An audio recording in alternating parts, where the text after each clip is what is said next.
अब बड़ी खबर हम आपको ऋषिकेश के निकट तपोवन से बता रहे हैं, जहां साइबर ठगी के लिए इस्तेमाल हो रहे एक फर्जी कॉल सेंटर पकड़ में आया है। ये फर्जी कॉल सेंटर एक अपार्टमेंट में किराए का फ्लैट लेकर चलाया जा रहा था। मौके से पुलिस, CIU और साइबर सेल की टीम ने यमुनानगर हरियाणा निवासी अवि तनीजा, विनय सिंह और सहारनपुर निवासी नीतीश सिंह को गिरफ्तार किया है। पुलिस टीम को फ्लैट से 9 मोबाइल, 1 लैपटॉप, बैंकों की passbook, chequebook, pre activated SIM और ATM कार्ड और ठगी गई रकम से खरीदे गए एक स्कूटी बरामद हुई है। जांच में पता चला है कि आरोपियों के 3 साथी फरार हैं, जिनकी पहचान अमन चौहान निवासी हरिद्वार, संदीप सिंह निवासी शाहाबाद और अनिरुद्ध निवासी यमुनानगर के रूप में हुई है। पुलिस ने इन तीनों की तलाश शुरू कर दी है। आरोपियों के खिलाफ पूरे देश में कई राज्यों में 3 दर्जन से अधिक शिकायतें दर्ज हैं। आरोपी दिल्ली की तिहाड़ जेल भी जा चुके हैं। सोशल मीडिया पर कस्टमर से बरामद सस्ते आईफोन बेचने का लालच देकर आरोपी अब तक करोड़ों रुपए की रकम डकार चुके हैं। पेमेंट का लेन देन आरोपी बेटिंग ऐप के माध्यम से करते हैं। इस पूरे मामले का खुलासा पुलिस कप्तान आयुष अग्रवाल ने किया है। भारत सरकार के गृह मंत्रालय द्वारा एक Indian cyber crime coordination centre स्थापित किया गया है और इस I4C के द्वारा एक पोर्टल विकसित किया गया है जिसका नाम प्रतिबिंब है और पुलिस मुख्यालय के द्वारा भी इस पोर्टल को लगातार इसका एनालिसिस करने का और उसके आधार पर कार्यवाही करने के लिए समस्त जनपदों को निर्देशित किया गया है।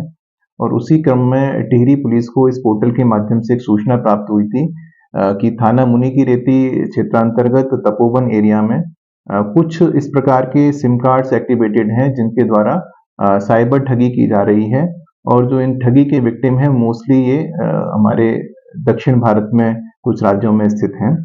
तो इन सभी को पर कार्रवाई करने के लिए मेरे द्वारा एक टीम का गठन किया गया था और हमारी जो साइबर सेल, CIU और थाना मुनिकीरेती की टीम के द्वारा इसको पूरा डिटेल में इस पे एनालिसिस किया गया और उस आधार पर उस लोकेशन को आइडेंटिफाई करके तपोवन क्षेत्र में एक फ्लैट पर जाकर वहां पर सर्च किया गया, रेड किया गया।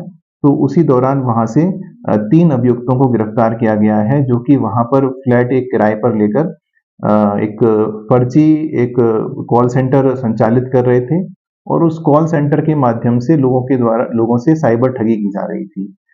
मौके से बड़ी संख्या में pre activated SIM cards, mobile phones, bank account की पासबुक, ATM कार्ड इत्यादि बरामद हुए हैं। इनसे पूछताछ में सामने आया है कि ये पूर्व में भी दिल्ली में साइबर क्राइम पुलिस स्टेशन से इस प्रकार के साइबर ठगी के मामले में पूर्व में भी जेल में जा चुके थे और अभी वर्तमान में बेल पर बाहर चल रहे थे।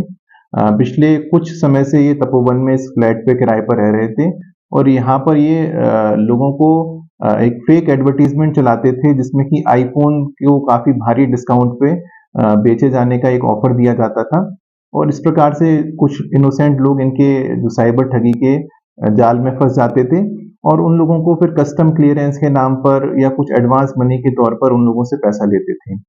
ये सारा पैसा इनके द्वारा अपने खातों में न लेकर एक बैटिंग ऐप है, एक जुआ खिलाने वाली ऐप है, उसमें इन्होंने कई सारे अकाउंट्स बनाए हुए थे। उन अकाउंट्स में ये पैसा ट्रांसफर किया जाता था और फिर उस बैटिंग ऐप का जो वॉलेट था उससे अपना पैसा अपने अकाउंट्स में विड्रॉ किया जाता था।